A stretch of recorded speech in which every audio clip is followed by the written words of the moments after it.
This is Time and Other Thieves. I'm Sarah B. It's been a couple months since I last checked in with you when I was on my feng shui kick.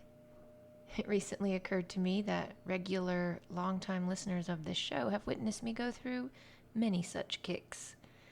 I tend to develop obsessions and go all in on things until they run their course. I think this pattern got established when I moved to Tucson, Arizona in 2010. Maybe there was something about being so far from home and in such a vastly different landscape than I was used to. If I can manage to do this, I thought, I wonder what else I can do. Knitting looked cool, so I took some knitting classes at Kiwi Knitting Company in walking distance from my house and learned how to knit and eventually started teaching others.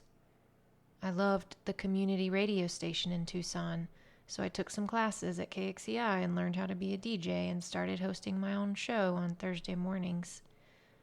The Jennifer Melfi therapist character on The Sopranos fascinated me, and I'd always loved psychology, so I went to grad school for mental health counseling and became a therapist.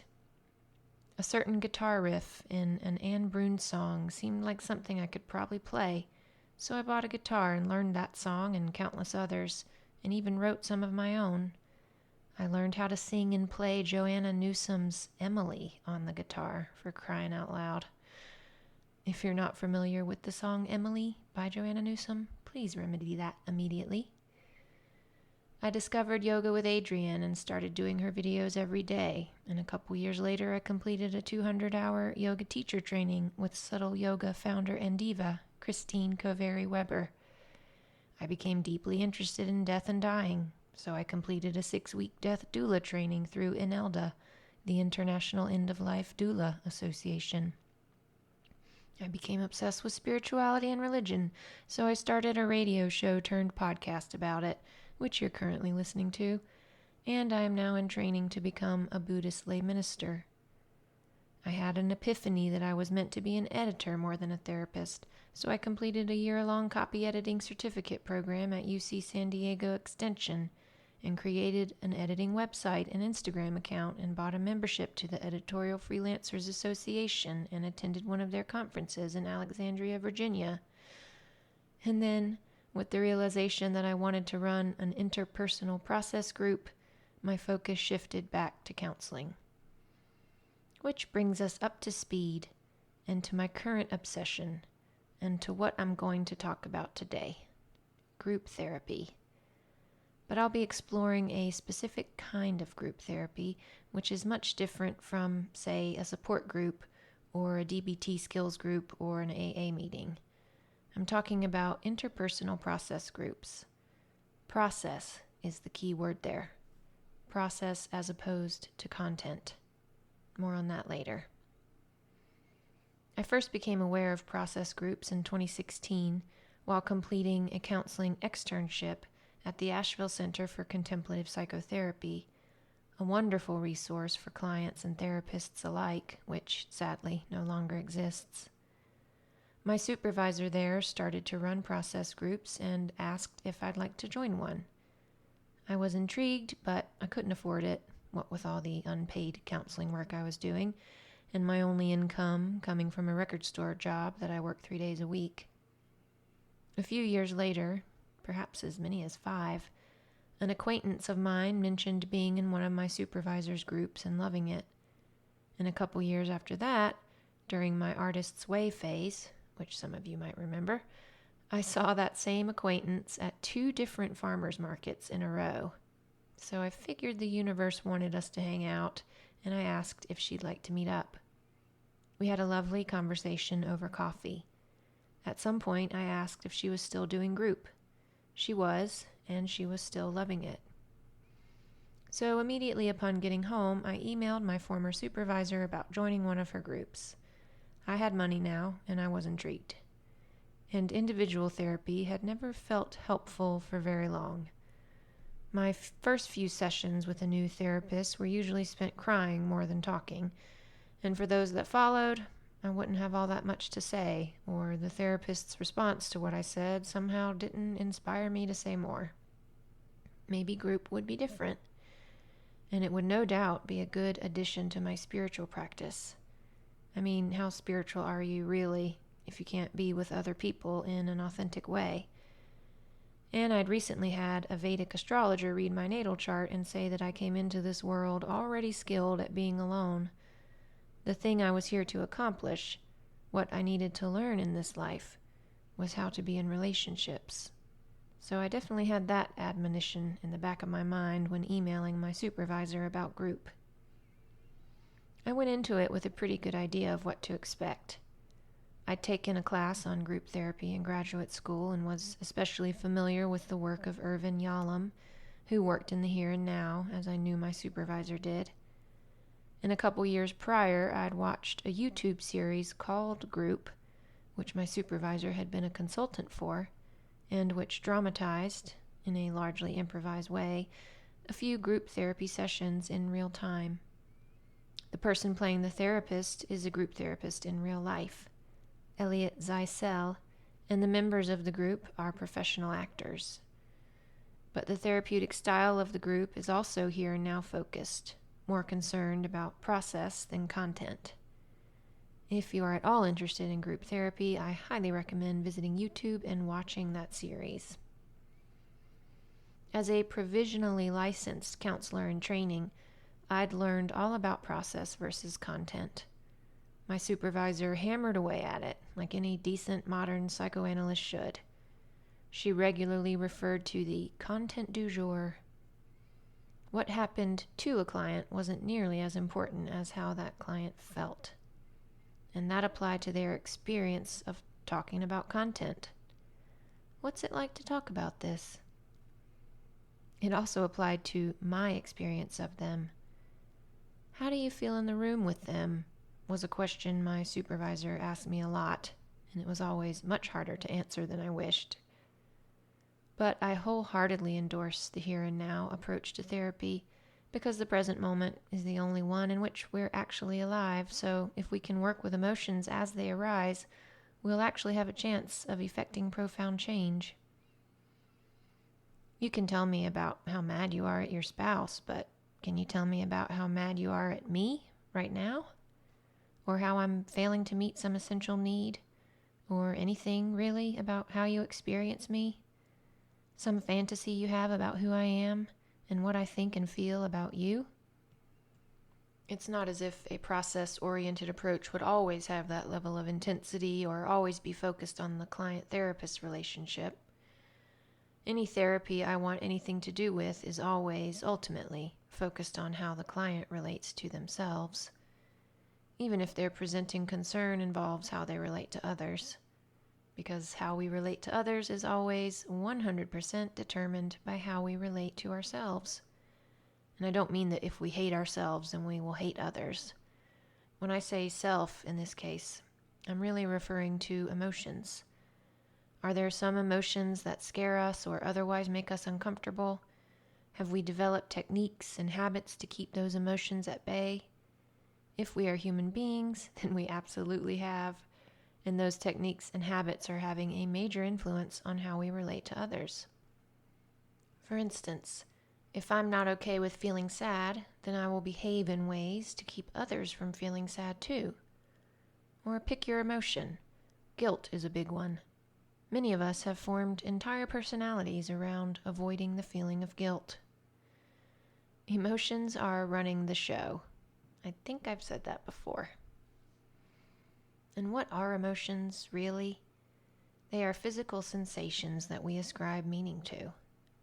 That is what has determined the bulk of human evolution, at least since we became civilized and collectively more secure about our basic survival. That is what keeps us in a constant state of international and sometimes civil war, and what feeds our need for ever more convenience, and what keeps us, perhaps most tragically of all, from giving voice to our true experience as a human being among other human beings on planet Earth. We feel a twinge of fear, for instance, a constricted throat or a racing heart that we interpret in a certain way based on past experience, and we cannot say what we know we should. We cannot even say that we're afraid. Unless we're in therapy, and group therapy in particular, especially when process-oriented, provides a rich training ground for saying the thing we're normally too scared to say. So scared, mind you, that we don't even know we're scared because we've gotten so exquisitely skilled at turning away from that feeling within a nanosecond of its arising. You don't realize how much of your inner experience goes unsaid, just as a matter of course, totally outside of your awareness, until you enter into a situation where you are expected to put that experience into words. And that is exactly what everyone in a process group is expected to do, regardless of how intense or subtle the emotions at play might be. One of the many things I learned through being in my supervisor's process group for 16 months is that my emotional experience is usually pretty subtle. So it's easy to tell myself that whatever I'm feeling isn't worth voicing. And then when I feel a strong emotion, it's hard to push past the fear of expressing it. What if no one else in the group feels similarly? Or what if I hurt someone's feelings by expressing my anger, sadness, annoyance, disappointment, boredom, what have you? What if it sparks a conflict and they get mad at me and I feel the need to defend myself? Defensiveness isn't a good color on anyone. But group therapy offers a chance to put our defenses aside. People get defensive when they feel the need to be right about something. But when the primary purpose of an interaction, specifically a therapeutic one, is to provide space for exploring emotions as they arise, then right and wrong simply don't apply. All you're doing is studying what is. You're looking at the many ways in which you protect yourself from other people's feelings, as if their feelings could actually hurt you. The only feelings that can hurt you are your own, and even those aren't made of tooth and claw like we so often believe they are. Anyway, I say all of this as an introduction. My experience of being in a process group from late August of 2022 through December of 2023 ultimately inspired me to facilitate a group of my own, which is slated to start on July 26th. In preparing for that, I have joined another process group as a member, this time in person.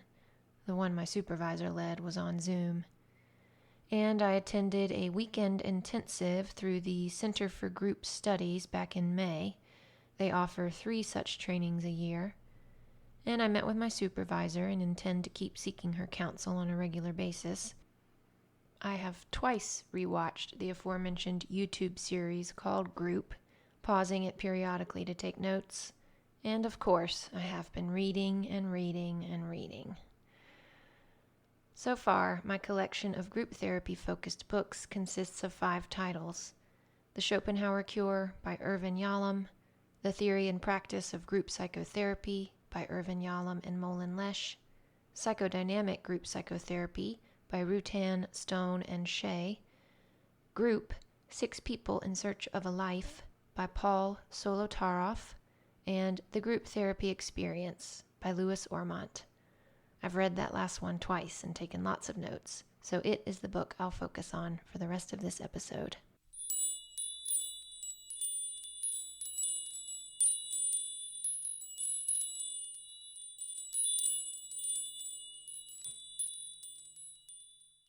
Louis Ormont was one of the earliest practitioners of group psychotherapy based on a psychoanalytic model. He facilitated over 20,000 groups and founded the Center for Group Studies, CGS, in New York City in 1989. According to the CGS website, Dr. Ormont developed a theory of technique which highlighted the strength of the group as the primary agent of change. This technique moved the focus of the group from the leader to the group, minimizing the leader-centered approach as well as minimizing doing individual work in the group setting. His work is grounded in the concept that the group is a microcosm of the real world and that those successful in groups are successful in life. Because of this microcosm aspect of group, it is, according to Ormont, quote, the ideal place to solve real problems. Interpersonal process groups operate on the premise that people's real-life problems will inevitably manifest in the group and can be resolved in the group. Ormont says that the ultimate goal of this treatment approach is to have the group member, 1, become aware that they are repeating some activity that miscarries, depriving them of certain fruits of life. 2, recognize clearly what they are doing and experience themselves doing it in the moment. 3, ultimately discover why they are doing the thing. And 4, finally achieve mastery over it. In broader terms, group therapy's primary aim is for people to, quote, identify and deal with their own emotional blocks and limitations, to obtain more inner comfort and a far better ability to realize their potential, end quote. It should make people, he adds, better able to love and work. How very Freudian of him, which would make sense given his psychoanalytic training. I can't remember now where I read it, but I did read once upon a time that when asked what was most important in life, Freud responded, love and work. So how does group therapy make us better able to do those things? Well, both love and work tend to at least sometimes involve other people, and both challenge us in existential ways, as we want them to feel meaningful and nourishing, and they don't always comply. Ormont cites 4 special benefits of group treatment. 1, it elicits self-destructive behavior. Yes, that's a good thing, because only when such behavior is actually present in the room can it be worked with. 2, it enables the members to see how others respond to them. 3, it affords patients diverse views of their behavior, whereas in individual therapy they only have their view and the therapist's. 4, it affords the opportunity for on-the-spot self-definition. And 5, it affords the chance to practice new behavior. Going back to number 1, maybe you're wondering what Ormont means by self-destructive behavior. It sounds intense, but it could be quite subtle. Maybe, for instance, you tend to apologize whenever you cry. But apologizing suggests that crying is wrong somehow. It's you saying to yourself that you shouldn't be crying. That is self-destructive. So is getting defensive when such defensiveness isn't needed, because then you push well-meaning people away, essentially refusing their help, which may simply come in the form of feeling more connected to them. With conflict comes intimacy. I heard that on a YouTube lecture about group therapy, and it's so true. Keep it in mind, all you conflict-avoidant types. You might tell yourself that you're avoiding upsetting others, but it could be that you're actually avoiding connecting with them. The second benefit Ormont lists is self-explanatory. Group allows members to see others respond to them. Perhaps they respond in ways that feel familiar, ways that might go all the way back to childhood, to family of origin dynamics.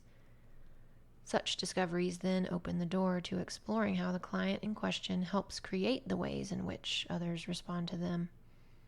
And as I already stated, having the multiple views that a group affords allows each member to see themselves from different perspectives.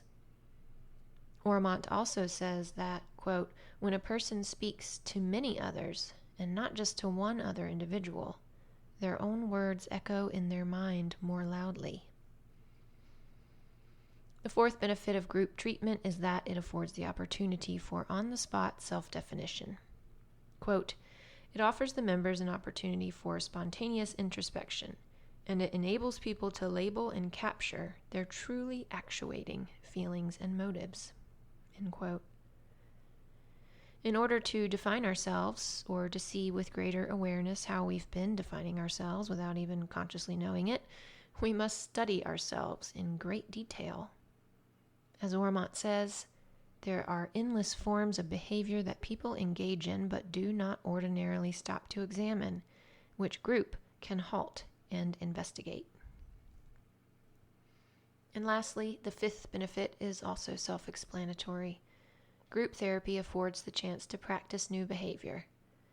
Say the thing you don't normally say. Let fall the tears you normally hold back.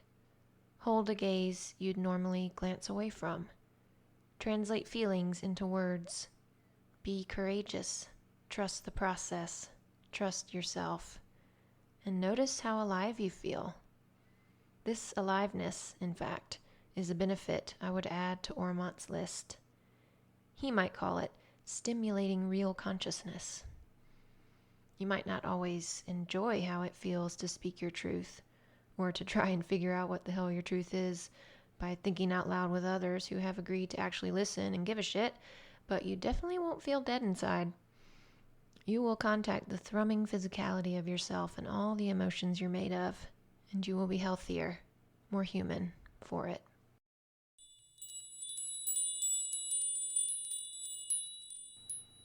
My interest in group therapy lies not only in the experience of being a group member, but also, of course, in facilitating groups. I see it as a supreme act of bravery, and spiritual bravery in particular. Spiritual because a group therapist must be even more skilled than an individual therapist at setting their ego aside when confronted with some really strong human emotions, projections, and resistances. If a group member accuses me of something, some version of not doing my job well enough, I have to be able to move toward that person, figuratively more than literally, although I might lean forward in my chair a bit, and ask them, with warmth and curiosity and total openness, to tell me more about their feelings. I cannot respond, or rather react, in a defensive, conditioned way. As Ormont says, to err is human, but to remain open when our errors are hurled in our face, that is the mark of the true group therapist. We must never punish a critic by removing ourselves emotionally. If you've been listening to Time and Other Thieves for a while, you might recall that my favorite definition of spirituality is getting beyond conditioning.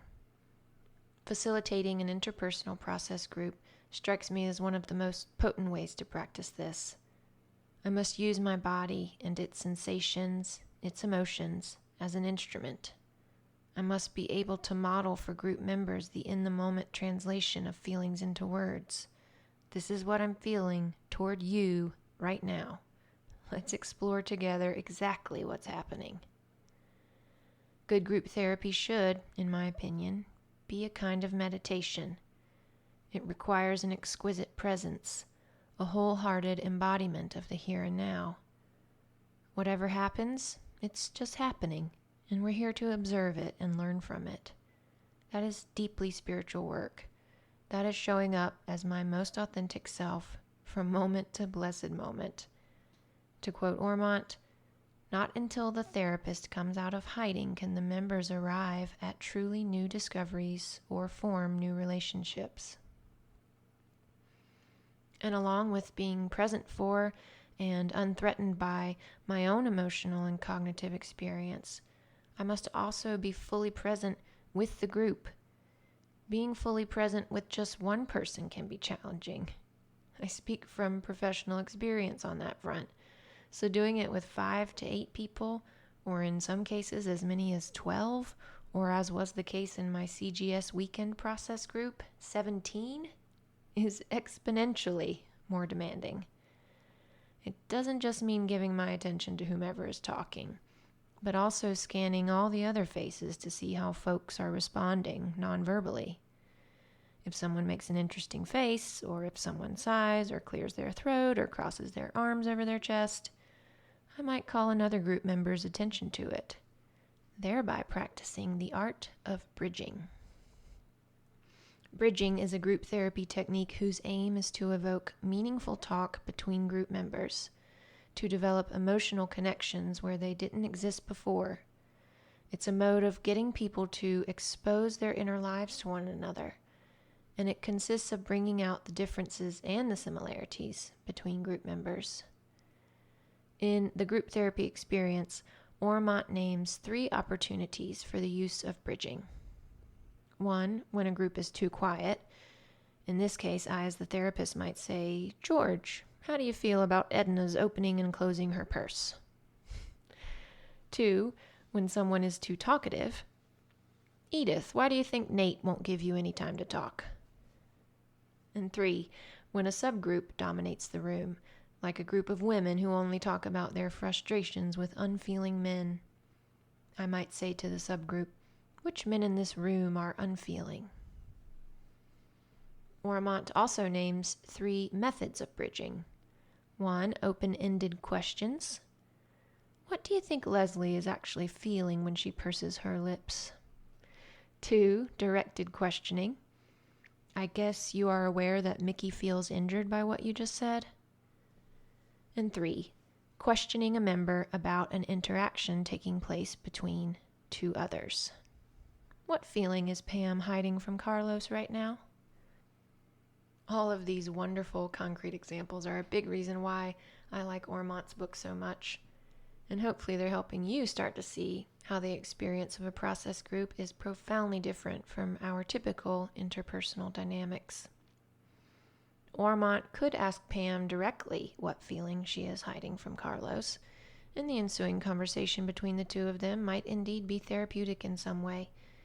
But to ask another group member what Pam is hiding from Carlos takes it to the next level. The group therapist's job, well, one of them, is to guide the members toward expressing new feelings toward one another. Every question they ask in a group should have, quote, the aim of liberating new emotions in a member and enabling the members to relate in some new way, end quote. Ormont says, instead of asking people about themselves, we should ideally ask people about others in the group, knowing that they are talking about themselves in the process. How can we know that? Because projection. We don't see things as they are, we see them as we are.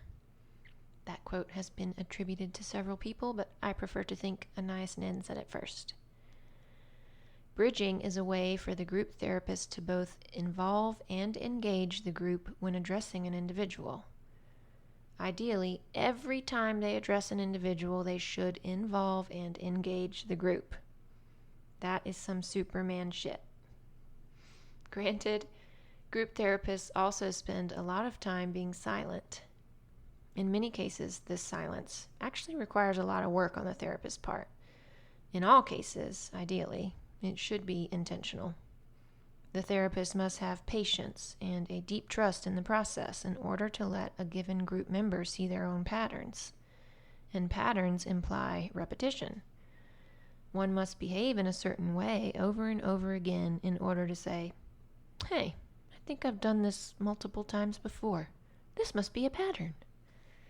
So the role of the group therapist, according to Ormont, quote, should be merely to bring to the surface our patients' self-destructive activities, to help them see themselves. If we do more, they will do less. If we do more, they will do less. Man, could that apply to so many things in life. How we raise our children, for instance, and how we depend on machines, for another. Later on in the book, Ormont provides a corollary, or perhaps a correlative or a sequela to this notion. Quote, the more the group does, the more the group profits, which also seems like a metaphor for the macrocosm of real life. But back to what the therapist does or doesn't do. One big reason they will seemingly do nothing is because they want the group members as individuals to see their behavior over and over again, quote, so often that they evolve intimate familiarity with it, end quote. In many cases, the therapist, and maybe other group members, will spot a particular person's pattern before that person does. So why not tell that person? Say, hey, I notice you do that sort of thing a lot. That wouldn't be wrong, per se, but Ormont argues that such an intervention typically has the effect of changing a certain behavior without changing the internal mechanism that drives the behavior. So it will basically assume a new form, show up in other ways. It's much more conducive to real change for the person in question to discover the pattern himself. So the therapist should also try to keep the other participants from, quote, diagnosing and stifling a member's pattern before it is truly resolved, end quote, lest the same failure result.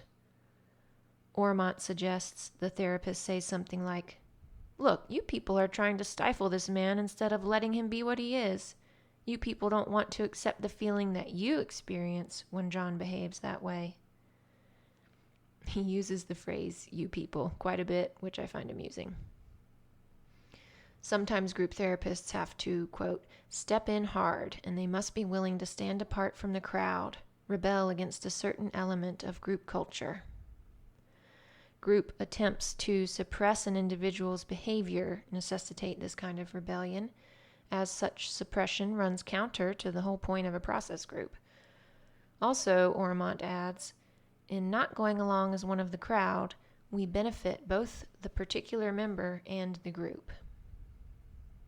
The benefit comes in the form of a real-life example of healthy interpersonal risk-taking. I am secure enough in myself to set my own course and think my own thoughts. The therapist must be able to model this behavior for the group. And of course, members of the group can model this and other more functional ways of being. Referring to a fictional client named Henry, Ormont says, Henry might seize a phrase from one person and a style from another, constructing a trait in the only way that people ever acquire traits, through conscious and unconscious imitation. Is that really the only way people acquire traits?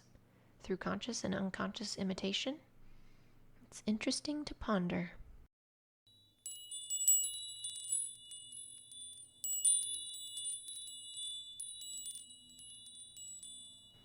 No exploration of any psychoanalytic approach to therapy, group or otherwise, would be complete without at least a mention of one key concept: resistance. People are pretty much always resisting something, and that way of being tends to get heightened in the therapy room.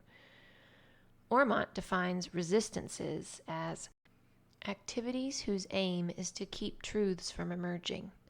Such truths as that I am afraid, or that I hate you, or that I have sexual feelings for you. Group analyst Adrietta Fried defined resistance as the forces that curb attachment to the group, that interfere with sharing experiences, and that undermine solidification and consolidation. I'm not going to get into the weeds of what those last two words mean in this context, but I will say that I have felt the forces within me that curb attachment to the group and interfere with sharing experiences. They are strong but freakishly subtle. I can't see them coming, and once they're in effect, it is very hard to overcome them. They almost always come in the form of me not knowing how I feel, not being able to contact my emotions. It seems the best way to overpower such a resistance is for a feeling to be very intense, because then I will at least start crying. And once I'm done crying, and I'm not a person who can talk and cry at the same time, then I can usually access my emotion and talk about it. Getting to know your resistances is hard. They're resistances, after all. They don't want to be known, but that is exactly what must happen in order to overcome them for good, or at least in a meaningful way from time to time. Or rather, one must come to know what truth a given resistance is concealing. Ormont says, resistances must be carried on in the dark, and indeed, resistances may be said to manufacture darkness. Since the function of a resistance is to conceal a truth from oneself, if one knows fully what the truth is and how one conceals it, a resistance itself becomes worthless. And as with other behaviors that someone needs to change, those rooted in a resistance must be repeated again and again. Quote, the more facets of a resistance that become conscious, the clearer the nature of the resistance becomes to the person. We need them to go through their whole repertory, not once, but many times. And the beauty of group is that a person's resistance pattern can reveal itself in a variety of ways due to there being a variety of people present. The same resistance might not reveal itself at all in the context of one-on-one therapy. Resistances can occur in individuals, in pairs, in subgroups, and, heaven forbid, in whole groups. Ormont names 2 signs of group resistance. The first is that one or more features of the group contract are being broken. Quote, the members refuse to talk or inform us that they have talked about group matters to their friends or spouses. A word on this contract, or what I prefer to call the group agreements. They commonly, but do not always, include the following. Agree to be punctual and present each week and remain for the duration of the meeting. Agree to work actively on the problem that brought you to group. Agree to put feelings into words, not actions. Agree to refrain from socializing outside of group. Agree to remain in the group until the problems that brought you have been resolved. Agree to be responsible for your bill. Agree to protect the names and identities of your fellow group members, and agree to terminate treatment appropriately. So according to Ormont, any flouting of these agreements is a sign of group resistance. Another sign is that I, as the therapist, feel ineffective. It is imperative that I recognize my own feelings of ineffectiveness, assume they're the result of a group resistance, and start a process of inquiry around what that resistance might be.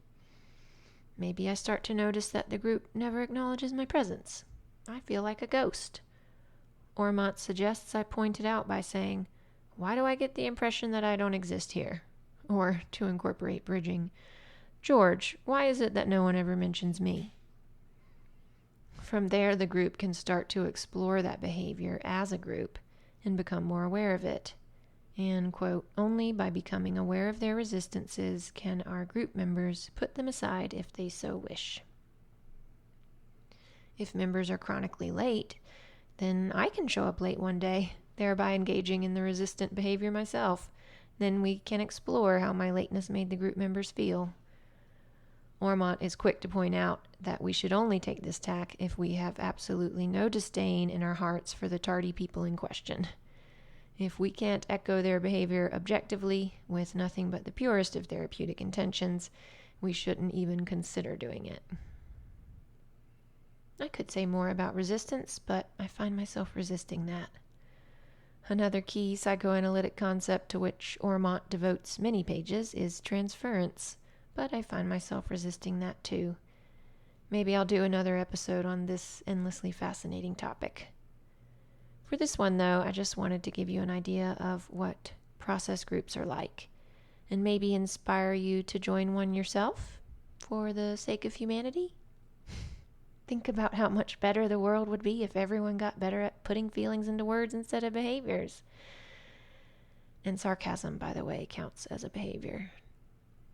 Of course, I know the world isn't going to get better, ever, but your little world could, and the worlds of the people around you. I'm going to wrap this episode up with something Ormont says about progress. He says, new challenges are an eternal cost of progress. Isn't that so well put? It's similar to saying that with every solution comes another problem. I always think of automobiles. They gave us a way to travel faster and not rely on horses, but in no time they polluted the air and necessitated the construction of interstate highways, just to name 2 of the problems they pose. And of course there's the smartphone. It enables us to stay constantly connected, but most of us are addicted to them, and our children are more anxious than they've ever been. And don't even get me started on AI and all the new challenges already resulting from that form of progress, which I put in quotes because I agree with Jerry Seinfeld that AI is stupid and its slogan should be the opposite of Nike's just do it. You just can't do it. Just stop trying to do anything and admit how pathetic you are and let the computers do it all. Anyway, the progress Ormont is referring to does not require scare quotes. When a person is able to behave in ways they never have before, in vulnerable ways that deepen their here and now, real-life connections with other people, that type of progress should be spelled with a capital P, and it should be commented on and commended, lest that person not even realize that they've progressed. As Ormont says, New challenges are an eternal cost of progress, but daunted by them, the member may not recognize that he has even accomplished anything, though from our vantage point we can see that he has. It's just how life operates. The second we clear one hurdle, another higher one presents itself. So it's easy to forget, or to not even have time to notice, how beautifully we sailed over that last hurdle. For me, the process of starting my own therapy group has been deeply challenging, bringing up painful feelings of inferiority. And Lord knows once the group starts, a whole new slew of difficulties will arise. But I mustn't forget all the progress that led me to feel confident enough to try this thing in the first place.